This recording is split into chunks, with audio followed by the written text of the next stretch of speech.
जय हिंद दोस्तों। आज के इस इम्पॉर्टेंट लेक्चर में हम सभी डिस्कस करने वाले हैं मंथली करेंट अफेयर्स को। तो इस लेक्चर में हम अप्रैल 2025 की जो भी इम्पॉर्टेंट करेंट अफेयर्स के क्वेश्चन हैं उन सभी को डिस्कस करेंगे। तो आप इन सभी क्वेश्चन को नोट करते जाएं जिससे आपकी रिवीजन भी हो जाएगी। पहला और इम्पॉर्टेंट क्वेश्चन आपसे पूछा जा रहा है, उत्तराखंड के औरंगजेबपुर का नाम बदलकर क्या कर दिया गया है? आंसर हो जाएगा शिवाजी नगर। तो उत्तराखंड का औरंगजेबपुर अब क्या हो गया है? शिवाजी नगर हो गया है। तो उत्तराखंड में अभी कुछ शहरों के नाम, कुछ स्थानों के नाम बदले गए हैं। चलिए उनको भी एक बार डिस्कस कर लेते हैं। तो जैसे औरंगजेबपुर का नाम शिवाजी नगर किया गया है, उसी प्रकार से गाजीबाली का नाम आर्य नगर किया गया है। चांदपुर का नाम ज्योतिबा फुले नगर, मोहम्मदपुर जट का नाम मोहनपुर जट किया गया है, खानपुर कुरसली का नाम अंबेडकर नगर किया गया है और इदरीसपुर का नाम नंदपुर किया गया है। खानपुर का नाम किया गया है श्री कृष्णपुर और अकबरपुर फाजलपुर का नाम विजयनगर किया गया है। इसी प्रकार से जो मियान बाला है उसका नाम रामजी बाला किया गया है। पीर बाला का नाम केसरी नगर, चांदपुर खुर्द का नाम पृथ्वी राजनगर किया गया है और अब्दुल्लापुर का नाम दक्ष नगर, नवाबी रोड का नाम अटल मार्ग किया गया है और जो पंचक्की से ITI मार्ग था उसका नाम गुरु गोवलकर मार्ग किया गया है और नगर पंचायत जो सुल्तानपुर पट्टी था उसका नाम कौशल्यापुरी किया गया है। तो ये कुछ नाम बदले गए हैं उत्तराखंड में, इन सभी को नोट कर लें, एग्जाम में यहाँ से क्वेश्चन जरूर बनता है। उत्तराखंड के बारे में अगर हम बात करें तो इसकी स्थापना 9 नवंबर सन 2000 को होती है। देहरादून इसकी राजधानी है। राज्यपाल हैं गुरमीत सिंह और यहाँ के वर्तमान में मुख्यमंत्री हैं पुष्कर सिंह धामी जो कि बीजेपी के हैं। विधानसभा की यहाँ पर 70 सीटें हैं, राज्यसभा की 3 और लोकसभा की यहाँ पर 5 सीटें हैं। यहाँ के नेशनल पार्क अक्सर एग्जाम में पूछे जाते हैं, जैसे जिम कॉर्बेट नेशनल पार्क ये उत्तराखंड में है, नंदा देवी राजाजी नेशनल पार्क, फूलों की घाटी नेशनल पार्क, गंगोत्री और गोविंद राष्ट्रीय उद्यान, ये सभी नेशनल पार्क उत्तराखंड राज्य में स्थित हैं। यहाँ का एक प्रसिद्ध बांध है जिसका नाम है टिहरी बांध जो कि भागीरथी नदी पर है। तो ये भी आपसे पूछा जाता है कि टिहरी बांध किस राज्य में है, तो ये उत्तराखंड राज्य में है। उत्तराखंड की लोकेशन आप यहाँ पर देख सकते हैं। इसकी सीमा हिमाचल प्रदेश और उत्तर प्रदेश, नेपाल इन सभी से लगती है और इसके अलावा इसकी सीमा जो तिब्बत है उससे भी लगती है। अगला क्वेश्चन है, कौन सा भारतीय शहर 12वें पुरुष हॉकी एशिया कप 2025 की मेजबानी करेगा? आंसर हो जाएगा राजगीर। तो राजगीर कहाँ है? बिहार में। तो बिहार का जो राजगीर शहर है वह 12वें पुरुष हॉकी एशिया कप 2025 की मेजबानी करने वाला है। तो इसका जो आयोजन है ये 29 अगस्त से 7 सितंबर 2025 तक किया जाएगा और इस बार पुरुषों का जो एशिया कप है हॉकी का, इस बार इसका 12वां संस्करण आयोजित किया जा रहा है। दोस्तों यह दूसरी बार है जब भारत पुरुषों के एशिया कप हॉकी प्रतियोगिता की मेजबानी कर रहा है। इससे पहले भारत ने 2007 में इसकी मेजबानी की थी जब इसका 7वां संस्करण आयोजित किया गया था। दोस्तों जो बिहार का राजगीर शहर है ये हॉकी के लिए एक उपयुक्त स्थान बनता जा रहा है। अभी नवंबर 2024 में भी 8वीं महिला एशियाई चैंपियनशिप ट्रॉफी का आयोजन किया गया था जिसको भारत ने जीता था। अगला क्वेश्चन है, अभ्यास टाइगर ट्रायम्फ 2025 का आयोजन भारत और किस देश के बीच हुआ है? तो इसका आंसर हो जाएगा अमेरिका। तो आपको याद रखना है कि एक्सरसाइज टाइगर ट्रायम्फ 2025 का जो आयोजन है ये भारत और अमेरिका के बीच हुआ है। ठीक है। अब आपसे पूछा जा सकता है कि ये जो टाइगर ट्रायम्फ अभ्यास है इसका आयोजन 2025 में कहाँ हुआ है? तो जो भारत का जो पूर्वी समुद्री तट है उस पर इसका आयोजन हुआ है 1 से 13 अप्रैल 2025 तक। इसका उद्देश्य है मानवीय सहायता एवं आपदा राहत गतिविधियों के संचालन हेतु पारस्परिक सहभागी क्षमता विकसित करना। दोस्तों जो टाइगर ट्रायम्फ अभ्यास है ये पहली बार 2019 में आयोजित किया गया था भारत और अमेरिका के बीच। अगला क्वेश्चन डिस्कस करते हैं, सरली बोटचबे का संबंध किस देश से है जिन्होंने राष्ट्रमंडल राष्ट्रों के 7वें महासचिव के रूप में पदभार ग्रहण किया है? आंसर हो जाएगा घाना। तो यहाँ पर आप देख सकते हैं ये हैं सरली बोटचबे। तो ये राष्ट्रमंडल राष्ट्रों की 7वीं महासचिव बनी हैं। इस प्रकार से ये राष्ट्रमंडल राष्ट्रों की महासचिव बनने वाली पहली अफ्रीकी महिला बन गई हैं। ठीक है। उनका जो कार्यकाल होगा वो 4 साल का कार्यकाल होगा और ये किस देश से संबंधित हैं इस बात को आप ज़रूर याद रखिएगा क्योंकि इस प्रकार के क्वेश्चन पूछे जाते हैं। तो उनका संबंध घाना देश से है। अच्छा, कॉमनवेल्थ की बात करें तो यह 56 स्वतंत्र देशों का एक ग्रुप है और ये जो 56 स्वतंत्र देश हैं इसमें अधिकतर वो देश शामिल हैं जो कभी ब्रिटेन के उपनिवेश हुआ करते थे, यानी जहाँ पर ब्रिटेन ने शासन किया है उन देशों का ये एक ग्रुप है जिसमें भारत भी शामिल है। इस बात को आप याद रखिएगा। कॉमनवेल्थ की जो स्थापना है ये 1926 में की गई थी और साल 1931 में वेस्टमिंस्टर की संधि के जरिए इसे औपचारिक रूप दिया गया था। इसमें देशों की संख्या 56 है।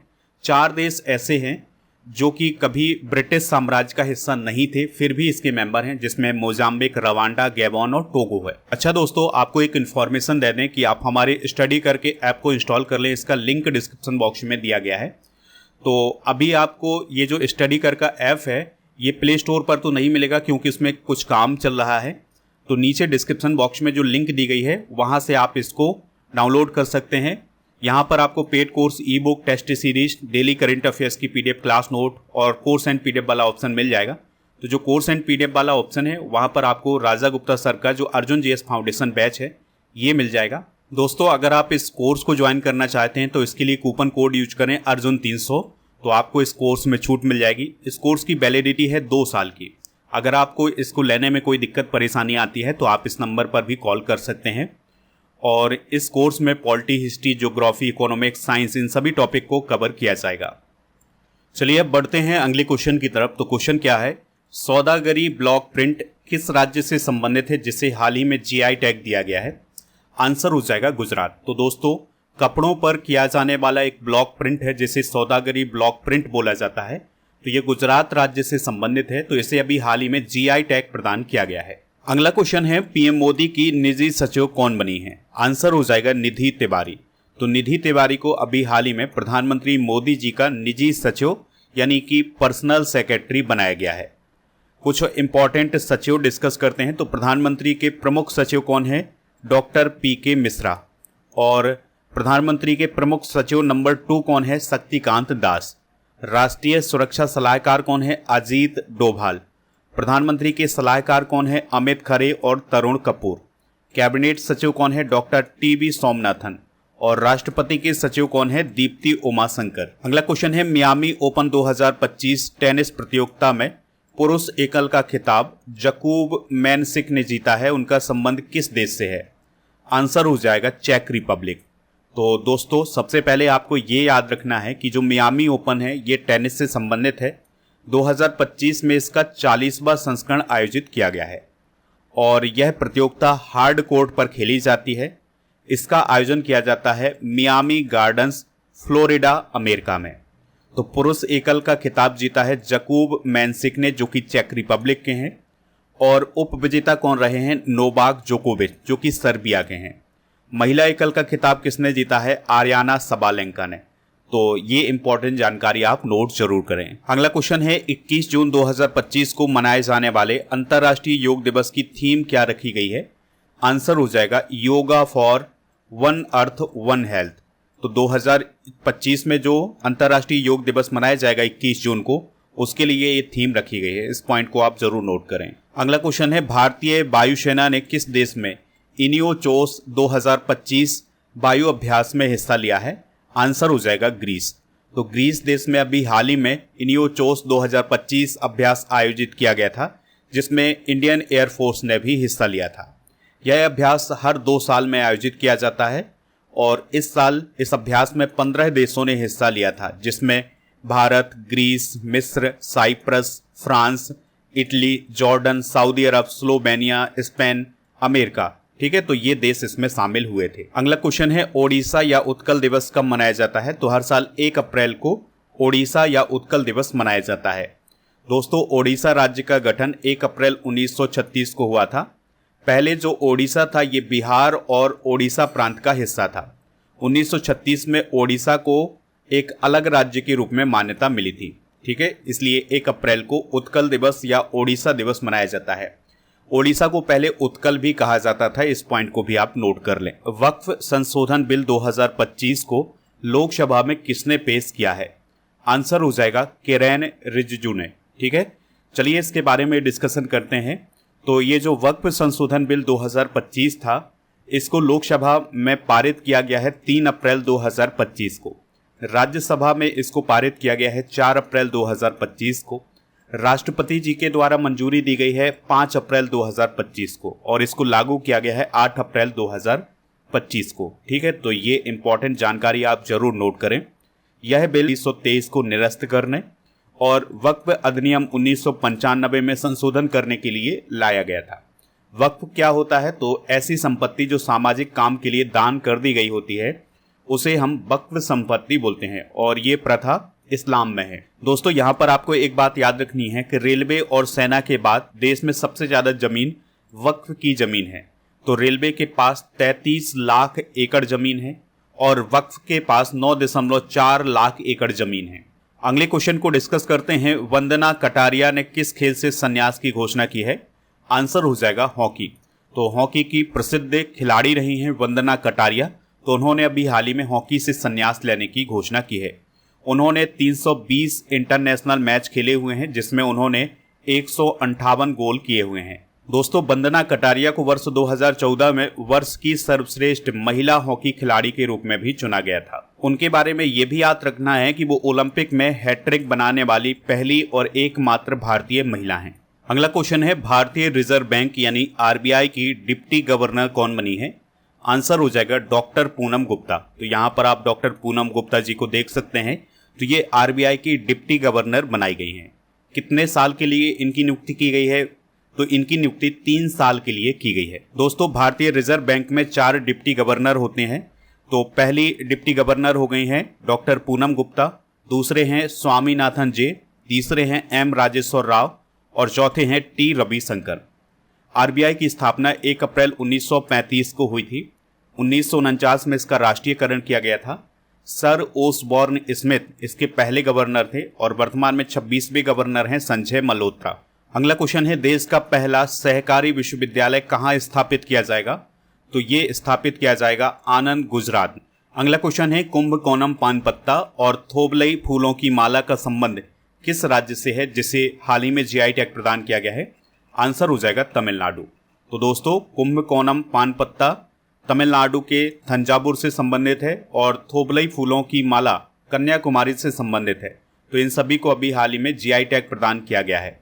इस प्रकार से तमिलनाडु में जीआई टैग की जो संख्या है वो हो गई है 62। अगला क्वेश्चन है, फरवरी 2025 तक भारत के किस राज्य में सबसे अधिक रेलवे स्टेशनों पर सौर ऊर्जा संयंत्र स्थापित किए गए हैं?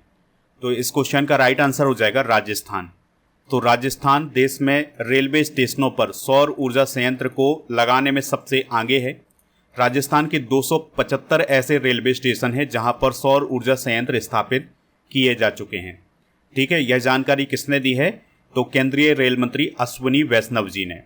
दोस्तों, भारतीय रेलवे ने 2025-26 तक 100% विद्युतीकरण प्राप्त करने का लक्ष्य निर्धारित किया है। राजस्थान के बाद दूसरा नंबर है महाराष्ट्र का, जहां पर 270 रेलवे स्टेशनों पर सौर ऊर्जा संयंत्र स्थापित किए गए हैं। तीसरे स्थान पर है पश्चिम बंगाल, चौथे पर उत्तर प्रदेश, 5वें स्थान पर है आंध्र प्रदेश। अगला क्वेश्चन है, हाल ही में मनोज कुमार का निधन हो गया है, वह कौन थे? तो वह भारत के एक प्रसिद्ध एक्टर थे, तो उनका अभी हाल ही में निधन हो गया है। 4 अप्रैल 2025 को उनका निधन हुआ है। उन्हें भारत कुमार के नाम से भी जाना जाता था। दोस्तों, मनोज कुमार का जो असली नाम था वो था हरि कृष्ण गोस्वामी। 4 जुलाई 1937 को उनका जन्म एबटाबाद में हुआ था, जो कि अब पाकिस्तान में है।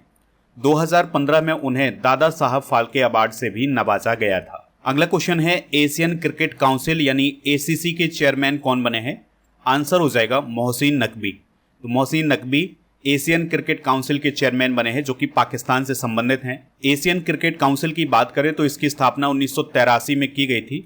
वर्तमान में इसके मेंबर हैं 30। इसके जो मूल सदस्य हैं उसमें बांग्लादेश, भारत, मलेशिया, पाकिस्तान, सिंगापुर और श्रीलंका शामिल है और इसका मुख्यालय दुबई यूएई में है।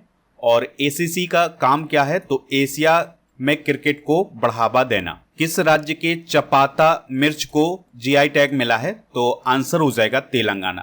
तो तेलंगाना राज्य के चपाता मिर्च को अभी हाल ही में जीआई टैग प्रदान किया गया है। अगले क्वेश्चन को डिस्कस करते हैं, बिम्स्टेक शिखर सम्मेलन 2025 किस देश में आयोजित किया गया है?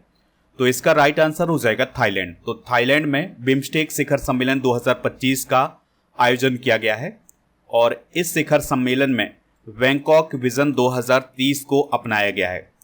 और इस सम्मेलन की अध्यक्षता किसने की है? तो थाईलैंड की प्रधानमंत्री हैं पैटोंगतार्न सिनाबात्रा, तो उनके द्वारा इस सम्मेलन की अध्यक्षता की गई है। भारत की तरफ से प्रधानमंत्री मोदी जी शामिल हुए थे। बिम्स्टेक का मतलब क्या होता है? Bay of Bengal initiative for multi sectoral technical and economic corporation.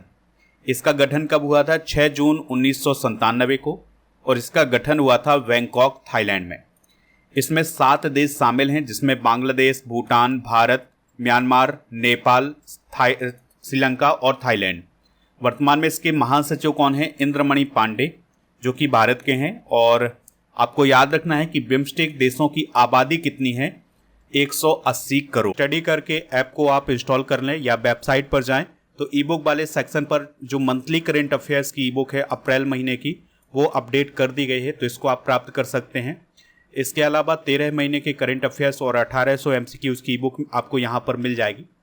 App पर एक स्पेशल ऑफर चल रहा है करंट अफेयर्स का, ठीक है, तो जिसमें आप 2025 की जो मंथली करंट अफेयर्स की ई बुक का पैकेज है वो प्राप्त कर सकते हैं मात्र 199 रुपये में। उसके लिए आपको एक कूपन कोड यूज करना है जिसका नाम है पैकेज 100। ऐप पर ई बुक वाले सेक्शन पर ये सभी ई बुक मिल जाएंगी हिंदी इंग्लिश दोनों मीडियम में, जो कि GK GS की ई बुक है, तो इनको प्राप्त कर लें। PM मोदी को किस देश ने मित्र भूषण पुरस्कार से सम्मानित किया है? आंसर हो जाएगा श्रीलंका। तो श्रीलंका की सरकार के द्वारा प्रधानमंत्री मोदी जी को मित्र भूषण पुरस्कार से सम्मानित किया गया है। अगला क्वेश्चन है, एशिया के पहले vertical lift bridge Pamban bridge का उद्घाटन किस राज्य में किया गया है? आंसर हो जाएगा तमिलनाडु में। तो तमिलनाडु में अभी हाल ही में एशिया के पहले vertical lift bridge Pamban bridge का उद्घाटन किया गया है। इसकी लंबाई है 2.08 किलोमीटर की और इसका उद्घाटन किया है प्रधानमंत्री मोदी जी ने। यह ब्रिज तमिलनाडु के मंडपम और रामेश्वरम को जोड़ता है। अगला क्वेश्चन है, अंतर्राष्ट्रीय आपराधिक न्यायालय से हटने की घोषणा करने वाला पहला यूरोपीय देश कौन बना है? आंसर हो जाएगा हंगरी। तो हंगरी अभी हाल ही में अंतर्राष्ट्रीय आपराधिक न्यायालय से हट गया है। बात करते हैं अंतर्राष्ट्रीय आपराधिक न्यायालय यानी ICC की, तो इसकी स्थापना 2002 में की गई थी। इसकी स्थापना नरसंहार, युद्ध अपराध, आक्रामकता और मानवता के खिलाफ अपराधों के आरोपी व्यक्तियों पर मुकदमा चलाने के लिए की गई थी। और जो ICC है यह संयुक्त राष्ट्र का हिस्सा नहीं है और इसके मेंबर हैं हंगरी सहित 125। मुख्यालय है इसका द हैग, नीदरलैंड में। भारत, रूस, अमेरिका, चाइना, यूक्रेन और इजराइल ICC के सदस्य नहीं हैं। अगला क्वेश्चन है, फ्रेड डारिंगटन पुरस्कार 2025 से किसे सम्मानित किया गया है? तो सुदर्शन पटनायक को फ्रेड डारिंगटन पुरस्कार 2025 से सम्मानित किया गया है। जो सुदर्शन पटनायक हैं इनका संबंध ओडिशा राज्य से है और यह ओडिशा के प्रसिद्ध रेत कलाकार और मूर्तिकार हैं, तो इन्हें इंग्लैंड में फ्रेड डारिंगटन पुरस्कार 2025 से सम्मानित किया गया है। अगला क्वेश्चन है, नोलैन गुरेर संदेश और बारुईपुर अमरूद किस राज्य से संबंधित हैं जिन्हें हाल ही में GI टैग दिया गया है? आंसर हो जाएगा पश्चिम बंगाल। पश्चिम बंगाल के 7 प्रोडक्ट को अभी हाल ही में GI टैग दिया गया है। उसमें से पहला प्रोडक्ट है नोलैन गुरेर संदेश जो कि मिठाई है, और कामार पुकुर का सफ़ेद बोंडो जो कि पारंपरिक मिठाई है, मुर्शिदाबाद का छना बोरा ये भी मिठाई है, विष्णुपुर का मोतीचूर लड्डू ये भी मिठाई है, तो इन सभी को GI टैग दिया गया है। इसके अलावा बरुईपुर अमरूद और राधुनी पागल चावल और मालदा का निस्तारी रेशमी धागा इनको भी GI टैग दिया गया है। अगले क्वेश्चन को डिस्कस करते हैं, विश्व मुक्केबाजी कप 2025 में भारत ने कितने मेडल जीते हैं? तो भारत ने 6 मेडल जीते हैं दोस्तों। 6 मेडल में से 1 गोल्ड, 1 सिल्वर और 4 ब्रॉन्ज मेडल हैं। और ये जो विश्व मुक्केबाजी कप था 2025 का, ये कहाँ पर आयोजित किया गया था? ब्राज़ील में। और इसमें भारत की तरफ से गोल्ड मेडल किसने जीता है? हितेश गुलिया ने। इस प्रकार से हितेश गुलिया विश्व मुक्केबाजी कप में गोल्ड मेडल जीतने वाले पहले भारतीय मुक्केबाज बन गए हैं और अविनाश जामवाल ने सिल्वर मेडल जीता है। अगला क्वेश्चन है, हाल ही में हरियाणा सरकार ने किन 2 स्थानों को संरक्षित पुरातात्विक स्मारक घोषित किया है? आंसर हो जाएगा मिताथल और टीघराना को। तो इन दोनों स्थानों को अभी हाल ही में हरियाणा की सरकार के द्वारा संरक्षित पुरातात्विक स्मारक घोषित किया गया है। तो इस क्वेश्चन का राइट आंसर क्या हो जाएगा? Option number C. अगले क्वेश्चन को डिस्कस करते हैं। आर्टिफिशियल इंटेलिजेंस यानी AI मॉडल लामा 4 किसने लॉन्च किया है? तो मेटा कंपनी ने अभी हाल ही में आर्टिफिशियल इंटेलिजेंस मॉडल लामा 4 को लॉन्च किया है। अगले क्वेश्चन को डिस्कस करते हैं। किस यूरोपीय शहर ने राष्ट्रपति द्रौपदी मुर्मू को अपना मानद नागरिक बनाया है? आंसर हो जाएगा लिस्बन। तो राष्ट्रपति द्रौपदी मुर्मू को पुर्तगाल की राजधानी लिस्बन शहर का मानद नागरिक बनाया गया है। द्रौपदी मुर्मू जी को लिस्बन शहर की प्रतिष्ठित की ऑफ ऑनर भी प्रदान की गई है। राष्ट्रपति द्रौपदी मुर्मू जी 7 से 10 अप्रैल 2025 तक पुर्तगाल और स्लोवाकिया की 2 देशों की आधिकारिक यात्रा पर रही हैं। उन्होंने 27 वर्षों के बाद किसी भारतीय राष्ट्रपति के पुर्तगाल का दौरा किया है, यानी कि 27 सालों बाद कोई भारत का राष्ट्रपति पुर्तगाल की यात्रा पर गया है। अगले क्वेश्चन को डिस्कस करते हैं। भारत ने 26 मरीन राफेल के लिए किस देश के साथ समझौता किया है? आंसर हो जाएगा इसका फ्रांस। तो दोस्तों, केंद्र सरकार ने फ्रांस से 26 मरीन राफेल फाइटर जेट की खरीदी को मंजूरी दे दी है। तो अभी प्रधानमंत्री नरेंद्र मोदी जी की अध्यक्षता वाली सुरक्षा पर कैबिनेट कमेटी ने 9 अप्रैल को डील पर मोहर लगाई है। तो भारत को 64,000 करोड़ रुपए में 26 मरीन फाइटर मिलने वाले हैं फ्रांस की तरफ से, और ये जो फाइटर जेट होंगे यह भारतीय नौसेना में शामिल किए जाएंगे। इससे पहले भारत फ्रांस से 36 राफेल फाइटर जेट खरीद चुका है। अगले क्वेश्चन को डिस्कस करते हैं। IIM अहमदाबाद और भारतीय विदेश व्यापार संस्थान यानी IIFT के द्वारा कहां अपना कैंपस स्थापित किया जाएगा? आंसर हो जाएगा दुबई में। तो दोस्तों, भारतीय प्रबंधन संस्थान यानी IIM अहमदाबाद और भारतीय विदेश व्यापार संस्थान यानी IIFT दुबई में अपना विदेशी कैंपस खोलने वाले हैं। और आपको याद रखना है कि इससे पहले IIT दिल्ली का अबू धाबी में एक कैंपस स्थापित हो चुका है। अगला क्वेश्चन है, 2025 का भारत का पहला यूनिकॉर्न कौन बना है? तो जूस पे अभी हाल ही में 2025 का भारत का पहला यूनिकॉर्न बना है। दोस्तों, यूनिकॉर्न का मतलब क्या होता है? जब किसी स्टार्टअप का वैल्यूएशन 1 अरब अमेरिकी डॉलर से अधिक हो जाता है या 8300 करोड़ रुपए से अधिक हो जाता है, तो उस स्टार्टअप को यूनिकॉर्न बोला जाता है। भारत में कुछ और यूनिकॉर्न हैं, जैसे फ्लिपकार्ट, ओला, जोमेटो, पेटीएम, रेजर पे, स्विगी, ड्रीम 11, फोन पे। ये सभी भारत की यूनिकॉर्न कंपनियां हैं। अगला क्वेश्चन है, मुंबई हमले के किस आरोपी को अमेरिका से भारत लाया गया है? आंसर हो जाएगा तहब्बुर राणा को। मुंबई अटैक के बारे में डिस्कशन करते हैं। तो मुंबई अटैक हुआ था 26 नवंबर 2008 को। इसे 26/11 हमला भी बोला जाता है। तो इस हमले में ताज होटल में हमला हुआ था, जो कि मुंबई में है, और मुंबई के कई इलाकों में आतंकवादी हमले हुए थे। इसमें 166 लोग मारे गए थे और इसमें एकमात्र जीवित आतंकवादी पकड़ा गया था, जो कि पाकिस्तान का था, जिसका नाम था अजमल कसाब। और मुंबई अटैक के मुख्य साजिशकर्ता कौन थे? डेविड कोलमैन हेडली और तहब्बुर राणा। तो अभी इसी आतंकी तहब्बुर राणा को अमेरिका से भारत लाया गया है। अब इस पर भारत में मुकदमा चलाया जाएगा। अगला क्वेश्चन है, लॉस एंजलिस ओलंपिक 2028 में किस खेल को शामिल किया गया है? आंसर हो जाएगा क्रिकेट।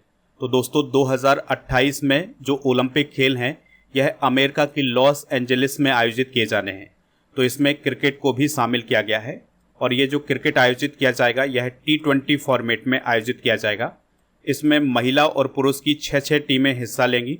इस बात को आप याद रखिएगा। इससे पहले ओलंपिक में जो क्रिकेट शामिल किया गया था वो 1900 के ओलंपिक में शामिल किया गया था, जो कि पेरिस में आयोजित किए गए थे। तो अब 128 सालों के बाद क्रिकेट को ओलंपिक में शामिल किया जा रहा है। अगला क्वेश्चन डिस्कस करते हैं, तीसरी बिम्स्टेक कृषि मंत्री स्तरीय बैठक 2025 कहां आयोजित की गई है? तो यह काठमांडू, नेपाल में आयोजित की गई है, जिसमें भारत के कृषि मंत्री शिवराज सिंह चौहान जी शामिल हुए थे। अगला क्वेश्चन है, विश्व स्वास्थ्य दिवस कब मनाया जाता है? तो 7 अप्रैल को विश्व स्वास्थ्य दिवस मनाया जाता है। दोस्तों 7 अप्रैल 1948 को विश्व स्वास्थ्य संगठन यानी WHO की स्थापना हुई थी, तो इसी को याद करने के लिए ये दिवस 7 अप्रैल को मनाया जाता है। 2025 की थीम क्या है इस दिवस की? स्वस्थ शुरुआत आशापूर्ण भविष्य यानी हेल्दी बिगिनिंग होपफुल फ्यूचर। और WHO के महानिदेशक कौन है? टेड्रो एडनॉम घेब्रेयेसस। अगले क्वेश्चन को डिस्कस करते हैं। अगले 2 वर्ष के लिए बिम्स्टेक का अध्यक्ष कौन सा देश बना है? तो बांग्लादेश अभी हाल ही में अगले 2 वर्ष के लिए बिम्स्टेक का अध्यक्ष बनाया गया है। अगला क्वेश्चन है, किस राज्य के हस्तशिल्प कन्नडिप्पिया को GI टैग प्रदान किया गया है? आंसर हो जाएगा केरल। तो दोस्तों केरल राज्य के आदिवासी समुदायों द्वारा निर्मित एक पारंपरिक बांस की चटाई जिसे कन्नडिप्पिया बोला जाता है उसको GI टैग प्रदान किया गया है। और ये जो बांस की चटाई है यह केरल के इडुक्की में बनाई जाती है। अगला क्वेश्चन है, T20 क्रिकेट में 13,000 रन बनाने वाले पहले भारतीय कौन बने हैं? आंसर हो जाएगा विराट कोहली। तो विराट कोहली ने अभी हाल में T20 क्रिकेट में 13,000 रन पूरे किए। माधवपुर मेले का आयोजन किस राज्य में किया गया है? तो अभी हाल ही में गुजरात राज्य में माधवपुर मेले का आयोजन किया गया है।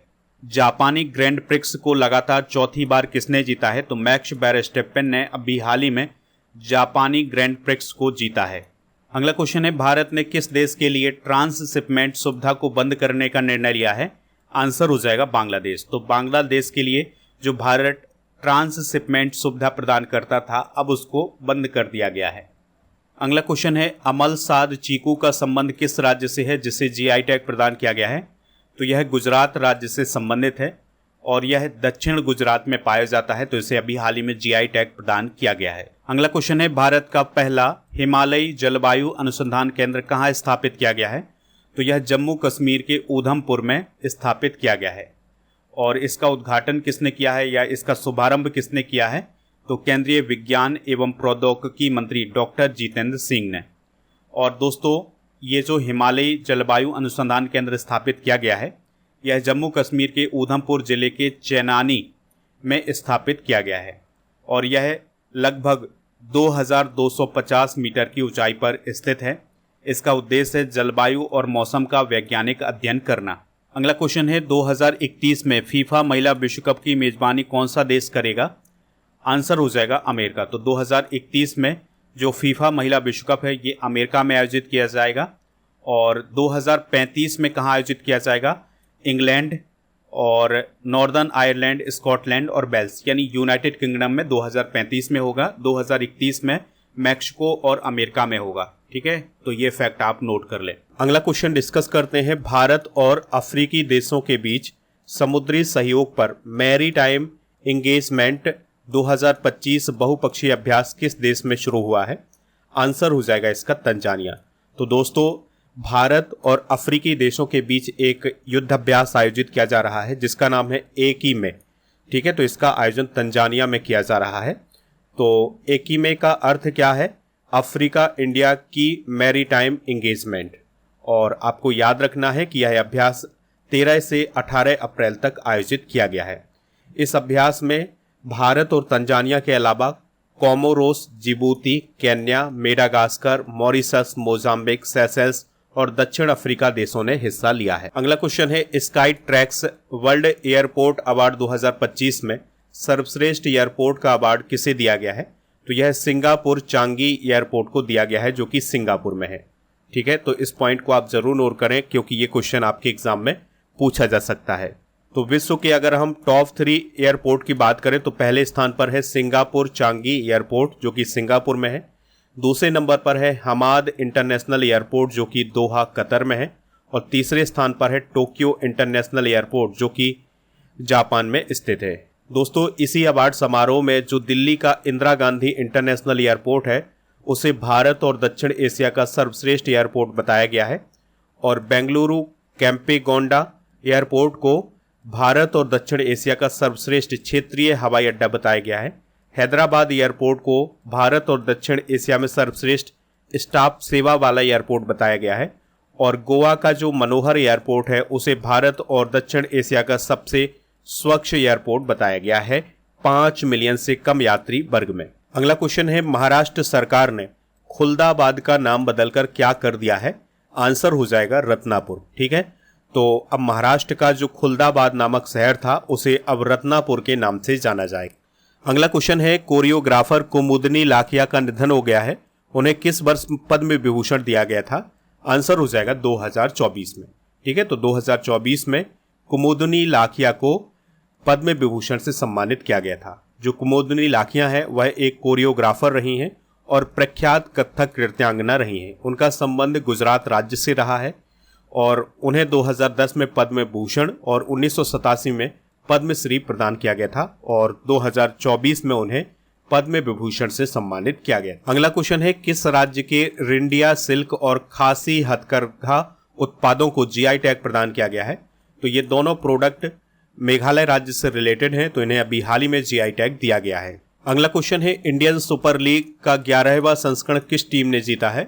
तो दोस्तों इस क्वेश्चन का राइट आंसर हो जाएगा मोहन बागान सुपर जायंट्स ने। तो सबसे पहले आपको ये याद रखना है कि जो इंडियन सुपर लीग है यह फुटबॉल से संबंधित है, तो इस बार इसका 11वां संस्करण आयोजित किया गया था, तो इसको जीता है मोहन बागान सुपर जायंट्स ने। ठीक है, तो मोहन बागान सुपर जायंट्स ने बेंगलुरु फुटबॉल क्लब को हरा करके ये प्रतियोगिता जीती है। दोस्तों आईसीएल का जो खिताब है ये दूसरी बार मोहन बागान सुपर जायंट्स ने जीता है। इससे पहले उन्होंने 2022-23 में ये खिताब जीता था। इंडियन सुपर लीग की शुरुआत कब हुई थी? 2014 से हुई थी। इस पॉइंट को भी आप याद रखिएगा। अगला क्वेश्चन है, लेजर निर्देशित हथियार प्रणाली यानी लेजर गाइडेड वेपन सिस्टम का परीक्षण करने वाला चौथा देश कौन बन गया है? आंसर हो जाएगा भारत। यानी भारत के पास भी अब ऐसे वेपन आ गए हैं जो कि लेजर प्रणाली से लैस हैं। अगला क्वेश्चन है, किस राज्य में भीमराव अंबेडकर अभ्यारण्य स्थापित किया जाएगा? आंसर हो जाएगा मध्य प्रदेश में। तो दोस्तों मध्य प्रदेश ने अभी हाल ही में ये घोषणा की है कि मध्य प्रदेश का जो सागर जिला है उसमें जो बांदा और साहेगढ़ वाला क्षेत्र है यहाँ पर एक वन्यजीव अभ्यारण्य बनाया जाएगा जिसका नाम होगा डॉक्टर भीमराव अंबेडकर अभ्यारण्य। इसका एरिया होगा 258.64 वर्ग किलोमीटर का और यह मध्य प्रदेश का 25वां अभ्यारण्य होगा। इस पॉइंट को जरूर याद रखिएगा। अभी हाल ही में मध्य प्रदेश का जो माधव नेशनल पार्क है ये भारत का 58वां टाइगर रिजर्व बना है। अगला क्वेश्चन है, खेलो इंडिया यूथ गेम्स 2025 का शुभंकर यानी मस्कट क्या बना है? आंसर हो जाएगा गज सिम्हा। तो आप सभी को पता है कि खेलो इंडिया यूथ गेम 2025 का जो आयोजन है यह बिहार में किया जाना है, तो उसके लिए मस्कट यानी शुभंकर को लॉन्च किया गया है जिसका नाम रखा गया है गज सिम्हा। यहाँ पर आप गज सिम्हा को देख सकते हैं, इसमें हाथी और सिंह का मिश्रण है। ठीक है, तो इसलिए इसका नाम गज सिम्हा रखा गया है। अगला क्वेश्चन है, अनुसूचित जातियों के भीतर आरक्षण के वर्गीकरण को लागू करने वाला भारत का पहला राज्य कौन बना है? आंसर हो जाएगा तेलंगाना। तो दोस्तों तेलंगाना में जो अनुसूचित जातियों को आरक्षण दिया जाता था अब उसके अंदर भी आरक्षण दिया जाएगा। ठीक है, तो ऐसा करने वाला तेलंगाना पहला स्टेट बना है। तो अभी तेलंगाना में नौकरियों में और शैक्षणिक संस्थानों में अनुसूचित जातियों को 15% आरक्षण दिया जाता था, लेकिन अब इस 15% को भी 3 श्रेणियों में बांट दिया गया है। तो सबसे वंचित समुदाय को 1%, मध्यम रूप से लाभान्वित समुदाय को 9% और अपेक्षाकृत बेहतर समुदाय को 5% रिजर्वेशन प्रदान किया गया है। अगला क्वेश्चन है, डेनियल नोबोआ किस देश के राष्ट्रपति के रूप में फिर से चुने गए हैं? आंसर हो जाएगा इक्वाडोर। तो इक्वाडोर के फिर से राष्ट्रपति कौन बने हैं? डेनियल नोबोआ बने हैं। इक्वाडोर की बात करें तो यह दक्षिण अमेरिका महाद्वीप में है, क्वेटो इसकी राजधानी है। राष्ट्रपति हैं डेनियल नोबोआ। यूएस डॉलर यहाँ पर चलता है, यानी यहाँ की करेंसी यूएस डॉलर है। यहाँ पर एंडीज पर्वत श्रृंखला में एक ज्वालामुखी है जिसका नाम है कोटोपैक्सी ज्वालामुखी, जो कि दोस्तों एक एक्टिव ज्वालामुखी है, इस बात को आप याद रखिएगा। और जो इक्वाडोर देश है इसमें एक द्वीप समूह है जो कि काफ़ी फेमस है जिसका नाम है गैलापागोस द्वीप समूह। अगला क्वेश्चन है, player of the month award March 2025 किसे चुना गया है? आंसर हो जाएगा श्रेयस अय्यर को। तो दोस्तों श्रेयस अय्यर मार्च 2025 के लिए आईसीसी पुरुष प्लेयर ऑफ द मंथ बने हैं। इसके अलावा महिला वर्ग की बात करें तो ऑस्ट्रेलिया की जो जॉर्जिया वोल है इन्हें player of the month award दिया गया है मार्च 2025 का। अगला क्वेश्चन है, बंगाली नववर्ष को किसके रूप में मनाया गया है? आंसर हो जाएगा पोइला बैसाख। तो दोस्तों बंगाली नववर्ष को पोइला बैसाख के रूप में मनाया जाता है। इसे बांग्ला नोबो बोर्सो भी बोला जाता है। जो पोइला बैसाख है यह पश्चिम बंगाल में तो मनाया ही जाता है, इसके अलावा ये असम, त्रिपुरा और बांग्लादेश में भी मनाया जाता है। इस त्यौहार के दौरान देवी लक्ष्मी और भगवान गणेश की पूजा की जाती है। तो ये बंगाल का नया वर्ष होता है, इस पॉइंट को जरूर नोट करें। अगला क्वेश्चन है आईसीसी पुरुष क्रिकेट समिति का फिर से अध्यक्ष किसे चुना गया है? तो भारतीय क्रिकेट टीम के पूर्व कप्तान सौरभ गांगुली को आईसीसी पुरुष क्रिकेट समिति का फिर से अध्यक्ष चुना गया है। अगला क्वेश्चन है भारत के 52वें चीफ जस्टिस कौन बनेंगे? तो जस्टिस BR गवई भारत के 52वें नंबर के चीफ जस्टिस बनने वाले हैं। तो दोस्तों वर्तमान में जो चीफ जस्टिस ऑफ इंडिया है संजीव खन्ना जी, इनका कार्यकाल 13 मई को समाप्त हो रहा है। तो उससे पहले उन्होंने अपने उत्तराधिकारी की घोषणा की है और अब उनके उत्तराधिकारी कौन बन गए हैं? जस्टिस BR गवई, यानी 52वें नंबर के जो चीफ जस्टिस होंगे भारत के, वो कौन होंगे? जस्टिस भूषण रामकृष्ण गवई या BR गवई। दोस्तों BR गवई का जो कार्यकाल होगा वो 7 महीने का होगा, ठीक है। और आपको ये याद रखना है कि जो BR गवई हैं यह अमरावती महाराष्ट्र से संबंधित हैं और वे भारत के दूसरे दलित चीफ जस्टिस ऑफ इंडिया बनने वाले हैं। पहले कौन है, यानी पहले दलित चीफ जस्टिस ऑफ इंडिया कौन है? KG बाग। अगला क्वेश्चन है किस टीम ने 15वीं हॉकी इंडिया सीनियर पुरुष राष्ट्रीय चैंपियनशिप 2025 जीती है? आंसर हो जाएगा पंजाब। तो दोस्तों पंजाब ने मध्य प्रदेश को हरा करके 5वीं बार यह खिताब जीता है। तीसरा स्थान उत्तर प्रदेश का, चौथा स्थान मणिपुर का रहा है। और यह जो प्रतियोगिता थी इसका फाइनल मुकाबला मेजर ध्यानचंद हॉकी स्टेडियम में किया गया है जो कि झांसी में है। और इस प्रतियोगिता का पहला एडिशन हुआ था 2011 में और पहले संस्करण का विजेता था हरियाणा।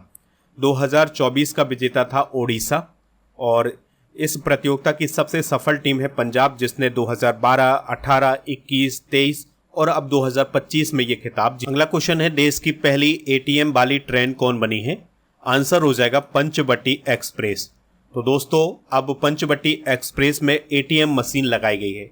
ये जो पंचवटी एक्सप्रेस है यह मुंबई और मनमाड के बीच चलती है। तो अब इस पर ATM मशीन लगाई गई है, यानी कि अब यात्री यात्रा करते समय भी ATM मशीन से रुपए प्राप्त कर सकते हैं। हाल ही में 23वें विधि आयोग के अध्यक्ष कौन बने हैं?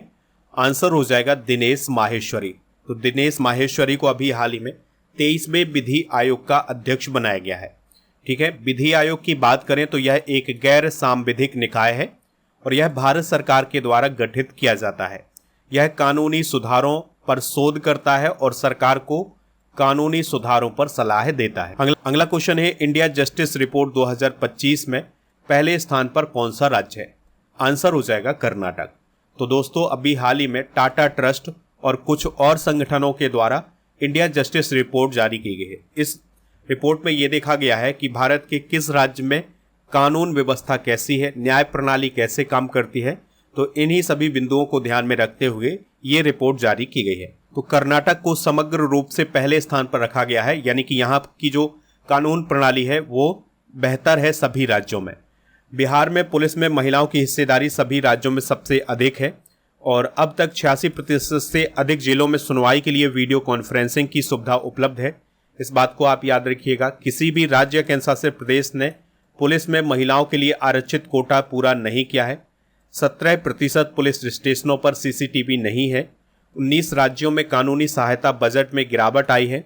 30% पुलिस स्टेशनों में महिला सहायता डेस्क का अभाव है। 176 जेलें 200% से अधिक क्षमता पर संचालित हो रही हैं। दोस्तों इस रिपोर्ट में यह भी बताया गया है कि 1.4 बिलियन लोगों के लिए भारत में 21,285 न्यायाधीश हैं। दोस्तों ये जो रिपोर्ट जारी की गई है उसमें कर्नाटक पहले, आंध्र प्रदेश दूसरे, तेलंगाना तीसरे, चौथे स्थान पर केरल और 5वें स्थान पर तमिलनाडु है, ठीक है। तो इन सभी को आप नोट कर सकते हैं। अगला क्वेश्चन है सैन्य अभ्यास डस्टलिक का आयोजन कहाँ किया जा रहा है? आंसर हो जाएगा पुणे में। तो दोस्तों जो डस्टलिक अभ्यास है यह भारत उज्बेकिस्तान के बीच आयोजित किया जा रहा है। यह एक सैन्य अभ्यास है। इस बार इसका 6वां संस्करण आयोजित किया जा रहा है 16 से 28 अप्रैल 2025 तक। इसका आयोजन पुणे महाराष्ट्र में किया जा रहा है। जो 5वां संस्करण था ये उज्बेकिस्तान में आयोजित किया गया था और इसका पहला संस्करण 2019 में आयोजित किया गया था। तो आतंकवादी गतिविधियों से निपटने के लिए ये डस्टलिक अभ्यास भारत और उज्बेकिस्तान के बीच आयोजित किया जा रहा है। अगला क्वेश्चन है, भारत की पहली मिसेज ग्लोब इंटरनेशनल कौन बनी है? तो उनका नाम है अनुराधा गर्ग। तो दोस्तों, मिसेज ग्लोब इंटरनेशनल 2025 का जो अवार्ड समारोह था ये चाइना के शेंझेंग में आयोजित किया गया था। इसमें 80 से ज़्यादा देश शामिल हुए थे। विजेता रही है अनुराधा गर्ग। अनुराधा गर्ग का संबंध गुरुग्राम हरियाणा से है और वो भारत की पहली मिसेज ग्लोब इंटरनेशनल बनी है, इस बात को आप याद रखिएगा। 2024 में वो मिसेज इंडिया ग्लोब भी बनी थी। 2025 में अभी उन्हें टाइम अप्लाइड अवार्ड भी प्रदान किया गया है। अगले क्वेश्चन की तरफ, हाल ही में किस शहर की शहनाई को भौगोलिक संकेत यानी जीआई टैग प्रदान किया गया है? आंसर हो जाएगा इसका बनारस। ठीक है, तो बनारस की जो शहनाई है उसे अभी हाल ही में जीआई टैग प्रदान किया गया है। अगला क्वेश्चन है, यूनेस्को के memory of the world register 2025 में किस प्राचीन भारतीय ग्रंथ को शामिल किया गया है? आंसर हो जाएगा श्रीमद् भगवद गीता और नाट्य शास्त्र को। तो इस क्वेश्चन का राइट आंसर हो जाएगा ऑप्शन नंबर सी। तो इन दोनों प्राचीन ग्रंथों को अभी हाल ही में यूनेस्को के memory of the world register 2025 में शामिल किया गया है। तो इस प्रकार से भारत के 14 ऐसे प्राचीन ग्रंथ हैं जिन्हें इस रजिस्टर में शामिल किया गया है। इस पॉइंट को आप जरूर नोट करें। विश्व के सर्वश्रेष्ठ अस्पताल 2024 रिपोर्ट में भारत में किस अस्पताल को सर्वश्रेष्ठ माना गया है? आंसर हो जाएगा एम्स नई दिल्ली को। तो अभी हाल ही में विश्व के सर्वश्रेष्ठ अस्पतालों की रिपोर्ट 2024 जारी की गई है अमेरिकी मीडिया कंपनी न्यूज़ वीक और डेटा प्लेटफॉर्म स्टेटिस्टा के द्वारा। तो इन दोनों कंपनियों के द्वारा ये रिपोर्ट जारी की गई है। तो इसमें दुनिया का सर्वश्रेष्ठ हॉस्पिटल बताया गया है मेयो क्लिनिक, जो कि अमेरिका के मिनेसोटा में स्थित है। और भारत का सर्वश्रेष्ठ हॉस्पिटल बताया गया है अखिल भारतीय आयुर्विज्ञान संस्थान यानी एम्स को। तो एम्स का पूरी दुनिया में नंबर क्या है, यानी कि विश्व के जो सर्वश्रेष्ठ हॉस्पिटल हैं उसमें नंबर क्या है? 97वां। और इस रिपोर्ट में भारतीय अस्पताल कितने शामिल किए गए थे? 94। केंद्रीय वित्त मंत्रालय के अगले राजस्व सचिव के रूप में किसे नियुक्त किया गया है? आंसर हो जाएगा अरविंद श्रीवास्तव को। तो जो अरविंद श्रीवास्तव हैं वो केंद्रीय वित्त मंत्रालय में नए राजस्व सचिव नियुक्त किए गए हैं। अगला क्वेश्चन है, किस अभ्यारण्य में कुनो नेशनल पार्क से 2 चीते स्थानांतरित किए गए हैं? तो जो मध्य प्रदेश का कुनो नेशनल पार्क है वहां पर चीते पाए जाते थे। अब उन चीतों में से 2 चीतों को अभी हाल ही में गांधी सागर अभ्यारण्य में स्थानांतरित किया गया है। और ये जो गांधी सागर अभ्यारण्य है ये भी मध्य प्रदेश में है।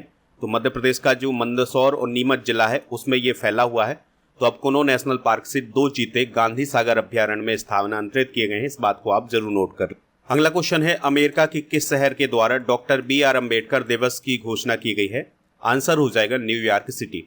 तो न्यूयॉर्क सिटी के जो मेयर हैं उनके द्वारा 14 अप्रैल को डॉक्टर BR अम्बेडकर दिवस मनाने की घोषणा की गई है। ठीक है, तो न्यूयॉर्क सिटी में अब डॉक्टर BR अम्बेडकर दिवस मनाया जाएगा 14 अप्रैल। अगले क्वेश्चन को डिस्कस करते हैं, पोप फ्रांसिस कौन थे जिनका निधन हो गया है? तो दोस्तों, ईसाइयों के सबसे बड़े धर्मगुरु थे पोप फ्रांसिस, तो उनका अभी हाल ही में निधन हो गया है। अगला क्वेश्चन है, JD वेंस किस देश के उपराष्ट्रपति हैं जो भारत की 4 दिन की यात्रा पर आए थे? आंसर हो जाएगा अमेरिका। तो अमेरिका के उपराष्ट्रपति JD वेंस 4 दिन की भारत यात्रा पर आए थे। यहाँ पर आप उन्हें देख सकते हैं, उनकी पत्नी ऊषा वेंस भी भारत की यात्रा पर आई थी। ऊषा वेंस भारतीय मूल की हैं, इस बात को आप जरूर याद रखिएगा। अगला क्वेश्चन है, भारत चीता परियोजना के तहत बोत्सवाना से कितने चीते भारत लाए जाएंगे? आंसर हो जाएगा 8 चीते। तो देखिए दोस्तों, पहले साउथ अफ्रीका नामीबिया से चीते आ चुके हैं भारत में, अब बोत्सवाना देश से भी 8 चीते लाए जाने हैं। और ये जो 8 चीते लाए जाएंगे यह मध्य प्रदेश के गांधी सागर अभ्यारण्य में स्थापित किए जाएंगे। ठीक है, इस बात को आप जरूर नोट कर लें। अगला क्वेश्चन है, बहुराष्ट्रीय अभ्यास डेजर्ट फ्लैग 10 किस देश के द्वारा आयोजित किया जा रहा है? आंसर हो जाएगा UAE। तो दोस्तों, बहुराष्ट्रीय अभ्यास डेजर्ट फ्लैग 10 का आयोजन UAE में किया जा रहा है। तो UAE का जो अल धफरा एयरबेस है वहां पर इसका आयोजन किया जा रहा है और यह एक वायुसेना अभ्यास है, इस बात को आप जरूर नोट कर लें। और इसका आयोजन 21 अप्रैल से 8 मई 2025 तक किया जाएगा। इसमें 12 देश शामिल हो रहे हैं, जिसमें अमेरिका, ऑस्ट्रेलिया, फ्रांस, जर्मनी, सऊदी अरब, दक्षिण कोरिया, बहरीन, तुर्की, कतर, भारत, UK और UAE शामिल हैं। अगला क्वेश्चन है, लॉरियस वर्ल्ड स्पोर्ट्स अवार्ड 2025 में world sportsman of the year किसे चुना गया है? आंसर हो जाएगा मोंडो डुप्लांटिस को। तो दोस्तों, लॉरियस वर्ल्ड स्पोर्ट्स अवार्ड 2025 की घोषणा भी हाल ही में की गई है और यह पुरस्कार खेल जगत में उन व्यक्तियों को प्रदान किए जाते हैं जिन्होंने एक वर्ष में बेहतरीन प्रदर्शन किया होता है और महत्वपूर्ण उपलब्धियां प्राप्त की हुई होती है। इस पुरस्कार की स्थापना 1999 में की गई थी। सबसे अधिक बार इस पुरस्कार को जीता है स्विट्जरलैंड के टेनिस खिलाड़ी रोजर फेडरर ने। और अगर हम 2025 की बात करें तो world sportsman of the year चुने गए हैं मोंडो डुप्लांटिस, जो कि स्वीडिश अमेरिकन है और ये पोल वाल्टर खेल से संबंधित हैं। World sports women of the year चुनी गई हैं सिमोन वाइस, जो कि अमेरिका की हैं, जो कि एक जिम्नास्ट है। World team of the year चुना गया है रियल मैड्रिड को और breakthrough of the year चुना गया है लामिन यमाल। इस पुरस्कार के अंतर्गत उन्हें 10,000 यूरो का नगद पुरस्कार भी दिया गया है। अगला क्वेश्चन है, ड्यूरो मैकट किस देश के प्रधानमंत्री बने हैं? तो सर्बिया के नए प्रधानमंत्री बने हैं ड्यूरो मैकट। यहाँ पर आप उन्हें देख सकते हैं। सर्बिया की अगर हम बात करें तो यह यूरोप महाद्वीप में स्थित है। बेलग्रेड यहाँ की राजधानी है। राष्ट्रपति हैं अलेक्जेंडर बुसिक और करेंसी है सर्बियाई दीनार। क्वेश्चन है, एआई प्रदर्शन को बढ़ावा देने के लिए आयरन वुड चिप किसने लॉन्च की है? तो अभी हाल ही में गूगल ने आयरन वुड चिप को लॉन्च किया है। अगला क्वेश्चन है, सिंधु जल समझौता भारत और किस देश के बीच है जिसे भारत ने निलंबित कर दिया है? आंसर हो जाएगा पाकिस्तान। तो सिंधु जल समझौता भारत और पाकिस्तान के बीच है, तो अब इसको भारत ने निलंबित कर दिया है। सिंधु जल समझौता हुआ था 19 सितंबर 1960 को, जिसमें सिंधु नदी और उसकी जो 5 सहायक नदियां हैं उनको भारत और पाकिस्तान में विभाजित किया गया था। तो पश्चिम की ओर बहने वाली नदियां, जिसमें सिंधु, झेलम, चिनाब शामिल थी, इनको पाकिस्तान को आवंटित किया गया और सतलज, रावी और ब्यास नदी को भारत को आवंटित किया गया था। और ये जो समझौता हुआ था, ये पाकिस्तान का जो फील्ड मार्शल था आयूब खान और भारत के जो तत्कालीन प्राइम मिनिस्टर थे जवाहरलाल नेहरू, इन दोनों के बीच हुआ था। विजटन क्रिकेटर ऑफ द ईयर 2025 किसे चुना गया है? तो जसप्रीत बुमराह को विजटन क्रिकेटर ऑफ द ईयर 2025 के लिए चुना गया है। आपको याद रखना है कि जो विजटन है यह एक क्रिकेट पत्रिका है, तो इसके द्वारा एक वर्ष में बेहतरीन प्रदर्शन करने वाले क्रिकेटरों को अवार्ड प्रदान किए जाते हैं। तो इसमें विजटन क्रिकेटर ऑफ द ईयर 2025 चुने गए हैं जसप्रीत बुमराह। तो जसप्रीत बुमराह को पुरुष वर्ग में चुना गया है, जबकि महिला वर्ग में बेहतरीन प्रदर्शन करने वाली क्रिकेटर के रूप में स्मृति मंधाना को चुना गया है। ठीक है, स्मृति मंधाना को विजटन ने दुनिया की बेस्ट महिला खिलाड़ी माना है और बेस्ट T20 क्रिकेटर का जो अवार्ड दिया गया है वो वेस्ट इंडीज के विकेट कीपर निकोलस पूरन को दिया गया है। अगला क्वेश्चन है, सऊदी अरब ग्रैंड प्रिक्स 2025 का खिताब किसने जीता है? तो ऑस्कर पियास्त्री ने सऊदी अरब ग्रैंड प्रिक्स 2025 का खिताब जीता है। अगला क्वेश्चन है, ग्रीनलैंड और किस देश के बीच एक सूक्ष्म महाद्वीप की खोज की गई है? आंसर हो जाएगा कनाडा। तो कनाडा और ग्रीनलैंड के बीच में एक सूक्ष्म महाद्वीप की खोज की गई है। तो यहाँ पर आप देख सकते हैं, ये है ग्रीनलैंड और ये है कनाडा, तो इसके बीच में एक सूक्ष्म महाद्वीप की खोज की गई है। बहुत ही छोटा महाद्वीप है और इसको नाम दिया गया है प्रोटो माइक्रो कॉन्टिनेंट। अगला क्वेश्चन है, आईपीएल में सबसे ज्यादा 50+ स्कोर बनाने वाले बल्लेबाज कौन बने हैं? आंसर हो जाएगा विराट कोहली। तो विराट कोहली आईपीएल में सबसे ज्यादा 50+ स्कोर बनाने वाले बल्लेबाज बन गए हैं। उन्होंने अब तक 67 लगाई हैं इस फॉर्मेट में। अगला क्वेश्चन है, आरबीआई के डिप्टी गवर्नर के रूप में फिर से किसे नियुक्त किया गया है? आंसर हो जाएगा टी रविशंकर को। तो टी रविशंकर आरबीआई के फिर से डिप्टी गवर्नर चुने गए हैं। अगला क्वेश्चन है, लता दीनानाथ मंगेशकर पुरस्कार 2025 से किसे सम्मानित किया गया है? तो कुमार मंगलम बिरला को लता दीनानाथ मंगेशकर पुरस्कार 2025 से अभी हाल ही में सम्मानित किया गया है। सिमलीपाल किस राज्य में स्थित है जिसे आधिकारिक तौर पर राष्ट्रीय उद्यान का दर्जा दिया गया है? आंसर हो जाएगा ओडिशा। तो ओडिशा राज्य में स्थित है सिमलीपाल, तो उसे अभी हाल ही में नेशनल पार्क का स्टेटस दिया गया है। तो यहाँ पर आप देख सकते हैं, ये है ओडिशा राज्य और यहाँ पर स्थित है सिमलीपाल, तो इसे ही अभी हाल ही में नेशनल पार्क का स्टेटस दिया गया है। तो इस प्रकार से सिमलीपाल भारत का 107वां नेशनल पार्क बन गया है और यह ओडिशा का दूसरा नेशनल पार्क है। ओडिशा में पहले से भितरकनिका नेशनल पार्क है, अब दूसरा बन गया है सिमलीपाल नेशनल पार्क। दोस्तों, सिमलीपाल नेशनल पार्क का जो कुल एरिया है वो है 845.70 वर्ग किलोमीटर का। सिमलीपाल अब ओडिशा का सबसे बड़ा नेशनल पार्क बन गया है, यानी कि ये भितरकनिका नेशनल पार्क से भी बड़ा है। यह क्षेत्र 1980 में राष्ट्रीय उद्यान का दर्जा पाने के लिए प्रस्तावित किया गया था।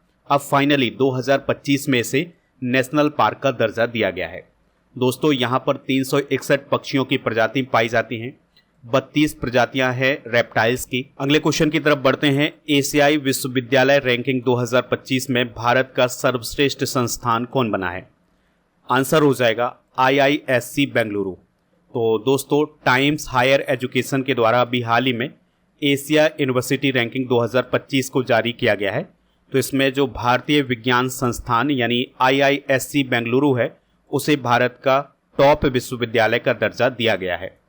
IISc बेंगलुरु को एशिया में 38वां स्थान हासिल हुआ है, लेकिन इंडिया में से पहला स्थान हासिल हुआ है।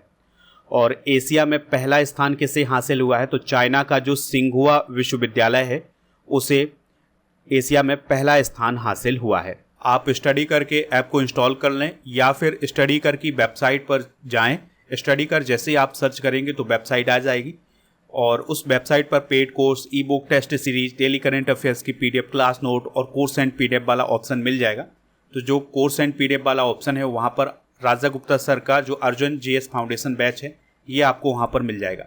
इसके लिए आपको कूपन कोड यूज करना है अर्जुन 300। इस कोर्स की वैलिडिटी है 2 वर्ष की। अगर आपको कोई दिक्कत परेशानी आती है तो आप इस नंबर पर भी स्टडी करके ऐप को आप इंस्टॉल कर लें या वेबसाइट पर जाएं। तो ई बुक वाले सेक्शन पर जो मंथली करंट अफेयर्स की ई बुक है अप्रैल महीने की वो अपडेट कर दी गई है, तो इसको आप प्राप्त कर सकते हैं। इसके अलावा 13 महीने के करंट अफेयर्स और 1800 MCQs की ई बुक आपको यहाँ पर मिल जाएगी।